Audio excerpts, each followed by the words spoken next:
All right. Do you lay awake at night and think, who are we? How do we get here? Where are we going? Some of the big questions Neil deGrasse Tyson is trying to answer in his new book. It's called Cosmic Queries. He joins us right now. I love this new book. And of course, we adore you. I was looking through my photos. You were on Good Day last year, this week. Crazy. Like exactly a year ago. And the bug was working its way through the world. And I just kept thinking to myself, this is a test of the human species to see if we can band together to fight a common enemy. And it felt like just the opposite happened. We tribalized and fought each other. And so I give us a pretty low grade, like a C minus, if I'm a professor of that class. I love your tweets, by the way, which are like motivation for everybody to kind of stay on track. You had a great analogy. I don't know if you want to share it with us. Well, there was there's several. I have several COVID tweets. Yes. One of them was if one state wants to remove the mask restriction and others don't, that's like designating a peeing section of the swimming pool. I think all of us could, relate to that. I loved it. Yeah, that works. Yeah, put the peeing over in that corner. I mean, if anything that can spread that easily, you can't just open up one pocket and close another. You have to be a little more coordinated about it. Yeah. Well, I love about your book, and what I love about you is that you take on some serious questions and theories with a sense of humor as well, which you always do. And one of them is called the Big Rip. Now, in our family, that would have a different connotation, but in your book, it's something else. Do you want to discuss it? Yeah, that's a kind of I mean, for me, that's like the most terrifying bit of the book that's in there. So there's a whole section on how will it all end. Oh, by the way, these questions are it's 10 chapters, each a very deep question that we've all asked. Some of us have asked all those questions, all have asked some of those questions, like, how did it all begin? How did it all get here? What is our place in the universe? What is our place in the universe? All of this, and not all of those questions have well-known answers or deeply or reliably known answers. So somewhere on the precipice, and other questions we don't even know if it's the right question. And so, in one of the ways the universe will end, a big rip, the expansion of the universe, which is going on right now, but it's also accelerating for mysterious reasons, but we measure that to be true.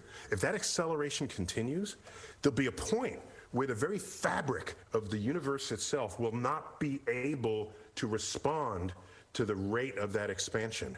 And there's a point where it will just rip.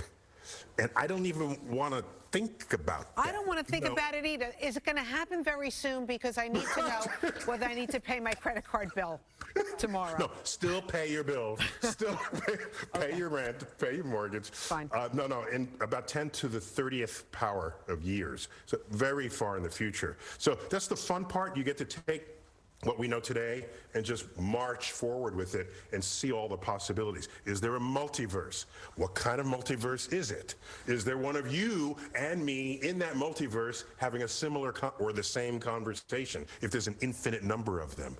All of these are explored. And they're not the questions I think you should have asked. These are questions people asked from my podcast, Startalk.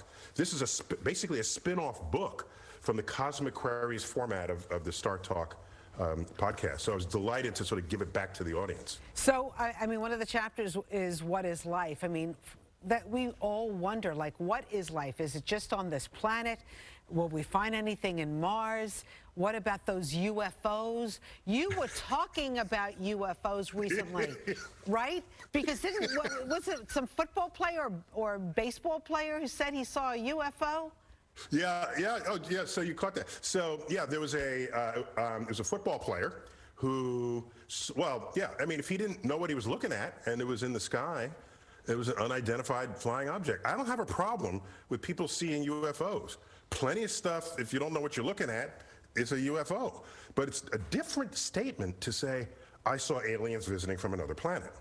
By the way, you have a smartphone, don't you? That takes video, doesn't it? So bring it on, bring on the footage. If it's just lights in the sky and you can't explain it, I got, we need to do better if you're trying to decide this. And life on Earth, by the way, we all have common DNA, so we're not as diverse as you think.